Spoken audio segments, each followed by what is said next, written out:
The Richmond Football Club, the team in yellow and black, have a rich history in our game and have one of the biggest supporter bases known as the Tiger Army. The Tigers are one of the most successful teams in recent memory, as only 7 years ago they would break their 37-year premiership drought in the 2017 grand final against the Adelaide Crows. And this club became a dynasty, as they would go on to become the premiers in 2019 and the 2020 season. But since then, the Tigers have become a shell of their former selves. It was only 2 years ago since their last finals appearance, and are now rock bottom of the AFL ladder. So how is a club who won 3 flags in 4 years, only 4 years ago, now one of the worst in the AFL?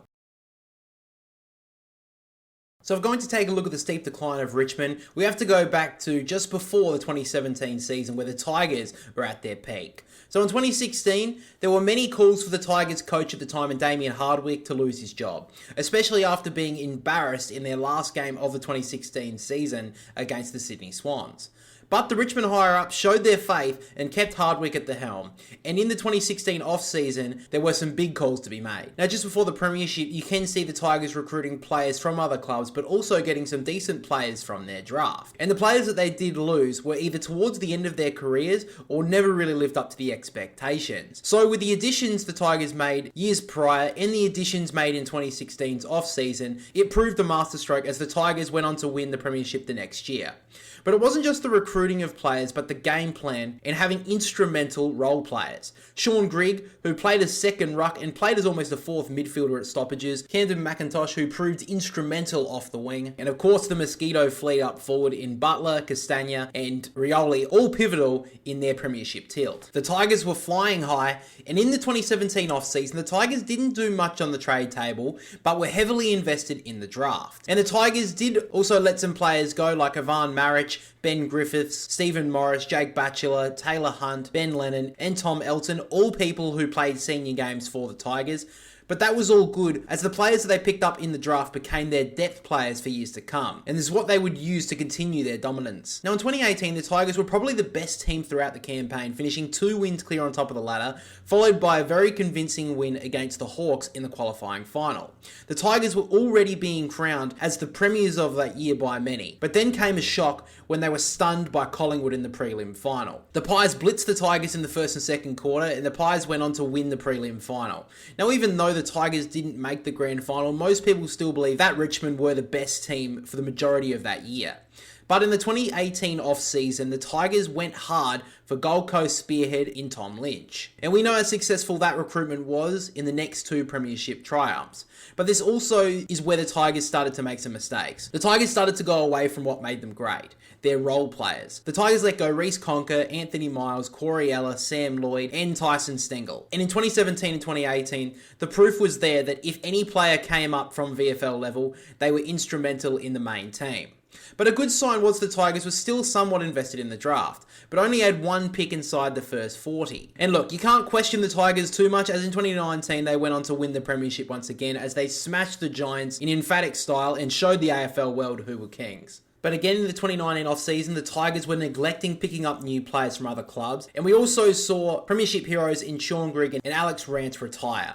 But we also saw another depth player in Brendan Ellis leave to the Gold Coast, and the delisting of 2017 premiership hero in Jacob Townsend, along with Dan Butler being traded to the Saints. And they did okay in that draft, as to this day, 4 of those 5 players picked in the draft are still on AFL lists, but none of them have exactly been groundbreaking recruits. So this did prove to an extent that 2020 was the last time the Tigers could challenge, and even though the 2020 season was like no other, one thing did remain the same: the Tigers were champions once again. 3 flags in 4 years, they were one of the best teams of the modern era, and the Tigers team will be remembered for a lifetime.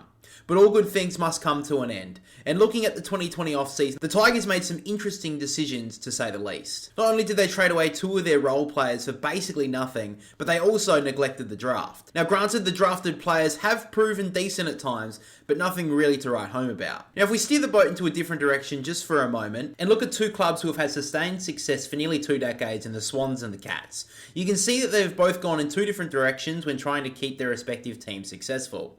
The Swans over the years started by picking recycled players, and in more recent times have relied on recruiting through the draft and their academy. While Geelong have always been big on recruiting diamonds in the rough, but have also had the luxury of being a destination club as well.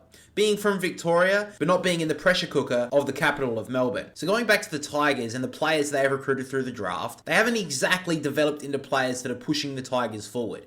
If you look at the players the Tigers have recruited through the drafts between 2017 and 2020, who's pushing the club to the next step? You got Noah Bolter, who's probably your best bet. Now, Thomas Dow seems to be an exciting prospect, and Liam Baker could be a future captain, but of course, he is being linked to other clubs at the moment and is no guarantee of staying at the Tigers beyond this year. And looking at the same period, what have the Tigers done in terms of getting players from other clubs? Well, this won't take exactly a lot of research, because between 2017 and 2020, the only player the Tigers have picked up from another club is Tom Lynch. So unfortunately, the Tigers have struggled at times to pick the perfect draft picks and have failed to lure players from other clubs. So of course, that 4-year period was amazing for the Tigers. But unfortunately, it's pretty fair to say that their recruiting team have failed to continue to push this club into its next chapter. Now in 2021, the Tigers had a pretty decent start to the season, but after round 13, the wheels fell off the wagon as the Tigers would only win 2 games for the rest of the season and missing finals, finishing 12th on the ladder. Now we did see the retirement of 2 premiership heroes at the end of that season in Basher Hooley and David Asprey,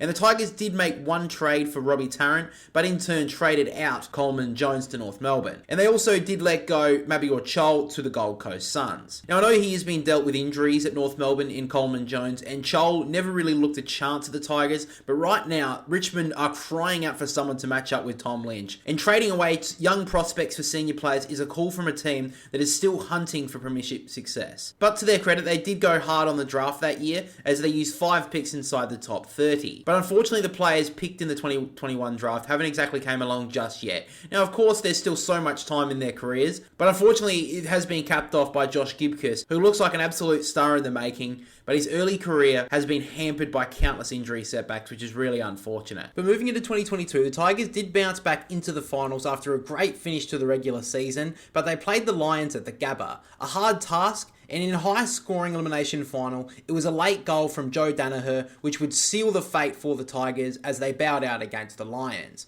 But making the finals that year may have been the worst thing for the Tigers, as it gave them a false sense of where they were at. And this was showcased in the 2022 off-season, as the Tigers lost a huge amount of experience due to retirements of premiership players and their delistings made as well. But the big play the Tigers made was the massive trade acquisitions of Tim Taranto and Jacob Hopper. Yes, both great players to get for the Tigers, but they weren't exactly the replacements that the Tigers needed. Looking at the retirements that Richmond made in 22 and 23 seasons, we can see Shane Edwards, Kane Lambert, Josh Caddy, Jason Castagna, Robbie Tarrant, Trent Cotchin, and Jack Rewald. So they only lost one in-the-guts midfielder in Trent Cotchin, they lost one key forward, one key back, and a bunch of other forwards. Players which Richmond haven't replaced in their forward line right now, in that they are in a dire spot, being one of the worst teams in the competition for scoring. So Richmond currently have scored the least amount of points out of any team in the comp this season. And of course, this is nothing against Taranto and Hopper, but the recruiting at Richmond has had issues. The list management at Richmond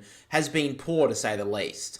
Now, last year the Tigers tried to fill the gap of the retirement of Jack Rewalt with the recruitment of Jacob Kaczynski, but gave up most notably Ivan Soldo, and because they gave up so much for Tim Taranto and Jacob Hopper in the previous season, they only went into the 2023 draft with 2 draft picks outside the top 40, which they got Kane McAuliffe and Liam Fawcett. Now, of course, you may have noticed that I haven't really mentioned the departure of Damien Hardwick as the head coach. Now, I wanted to save that until the end because I think it's a bigger talking point, and while I'm not really going to blame much on the current Richmond coach in Adam Uze. Now, before I get into some negatives of Damien Hardwick, you can't deny the fact that he's arguably one of the greatest coaches of all time. Not only for the fact that he won 3 premierships in 4 years, but also casting your minds back into 2016, the guy was almost sacked for his team's performance. But the higher-ups did show the faith in Damien Hardwick, and not only did he show resilience, but proves to the football world how good a coach he truly is. But when the Tigers needed him most, he jumped ship. He pulled Taranto and Hopper to the club in hopes that they could help the Tigers into more success, but as soon as he realised that the Tigers were in a much bigger hole than most realised, he was out. Now, you can't be too disappointed in Hardwick, as he gave so much joy for Richmond fans over a premiership dynasty,